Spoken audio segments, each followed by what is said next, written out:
Bom, para a gente começar a programar uma API utilizando o Flask, obviamente a gente tem que fazer a instalação do Flask, né? Eu não vou ficar fazendo instalações aqui, porque se tu tá aqui eu acredito que tu não é um iniciante do zero. Mas ainda assim eu vou reforçar alguns conceitos básicos durante o processo, mas o básico sobre como instalar uma API utilizando uma API não, perdão, uma biblioteca utilizando o pip, eu acredito que todo mundo aqui sabe fazer, né? Então, aqui na documentação vocês podem ver que a linha de comando para fazer a instalação é pip install flask com um F maiúsculo ali. E aí a gente já pode começar a fazer o básico de uma API com isso. O Flask por si só, ele tem uma ampla gama de ferramentas e funções que tu pode usar dentro da tua aplicação. A gente, para começar a fazer a nossa API, a gente vai importar from Flask, import Flask, que é o módulo principal.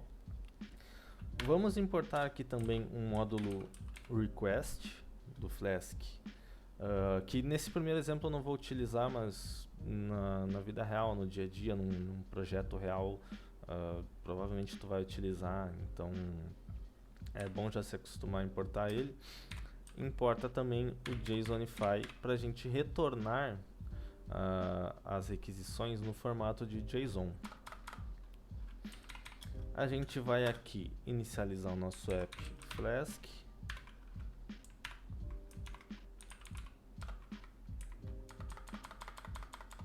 A gente vai criar, na verdade, né, o nosso app Flask.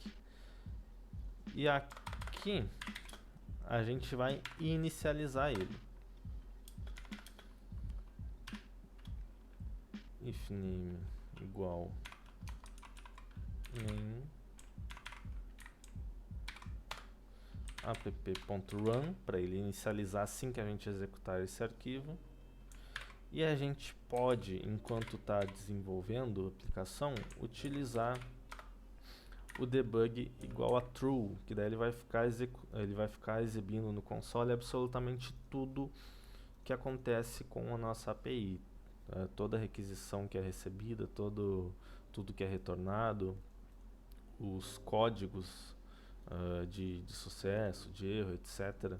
Tudo vai ficar sendo exibido no console. O Flask utiliza um negócio chamado decorador, tá? Não é fundamental que tu entenda exatamente o conceito de decorador aqui para a utilização do Flask, porque ele é utilizado só para definir as rotas, né? Então mas a gente começa declarando ele utilizando o arroba. A gente vai colocar aqui app, ou se tu usar um outro nome aqui ao invés de app, tu vai utilizar o nome aqui, né? Mas por padrão de projeto, essa é a configuração inicial. E a gente vai criar a primeira rota assim, app.route. Isso aqui é padrão sempre que a gente vai criar uma rota. A gente vai colocar o nome da rota. Vamos colocar aqui barra exemplo, vírgula, o método que essa rota vai aceitar. Vamos aqui trabalhar com get. Vamos lembrar também do fundamento em que uma requisição get, a aplicação que faz um get, ela não envia dado nenhum. Né? Então, por quê? Porque o get, tu está justamente solicitando um dado que já é padrão dessa rota, tá?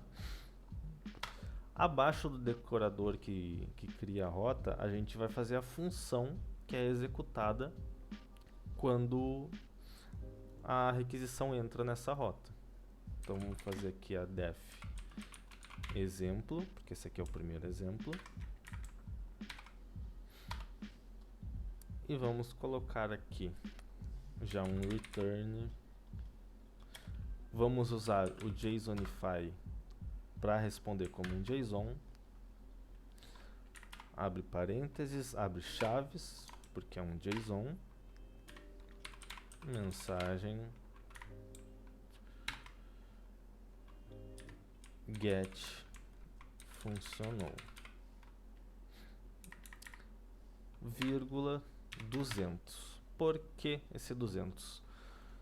A gente utiliza alguns códigos padrão de retorno nas requisições, que eu vou trazer uma tabelinha com esses códigos, mas resumidamente 200, 201, 202 são códigos de sucesso. Geralmente, quando tudo dá certo, é 200. E caso tenha algum erro, a gente parte para o 400. Aqui a gente não está fazendo tratamento de erro ainda, porque é só um primeiro exemplo, né? Vamos executar isso aqui. Não, deixa eu trocar meu executável aqui. Aí, pronto. Vocês podem ver que ele já avisa que isso aqui é um servidor de desenvolvimento. A gente está debugando, né? E ele já dá aqui o nosso IP e porta que ele está rodando, que por padrão é a porta 5000.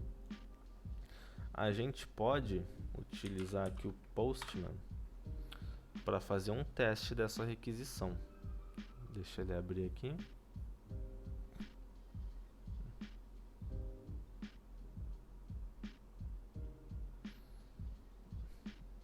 Aqui, ó. Já está até prontinho. O Postman ele é super simples de usar, tá, pessoal? Vocês podem criar diferentes ambientes, criar documentação para a tua aplicação, etc. E basicamente aqui vocês vão colocar o IP com a porta barra a rota. Toda rota sempre é acompanhada de um barra, como vocês podem ver aqui. O tipo de requisição que tu vai fazer. Tem aqui outras opções de autenticação, corpo, etc. que a gente não vai utilizar agora. Envia a requisição. E tá aqui aquele JSON que eu coloquei para retornar. Mensagem GET funcionou. E vocês podem ver aqui que a gente visualizou no console da API base que a gente criou a requisição e o código de sucesso, sinalizando que ela foi bem recebida e executada. Bom, essa foi nossa segunda aula. Aqui já é o suficiente para te começar a criar uma aplicação bem básica utilizando o Flask. Na próxima aula a gente vai ver outros métodos e tratamento de erros que podem ocorrer no meio de uma requisição. Um grande abraço, pessoal, e até mais.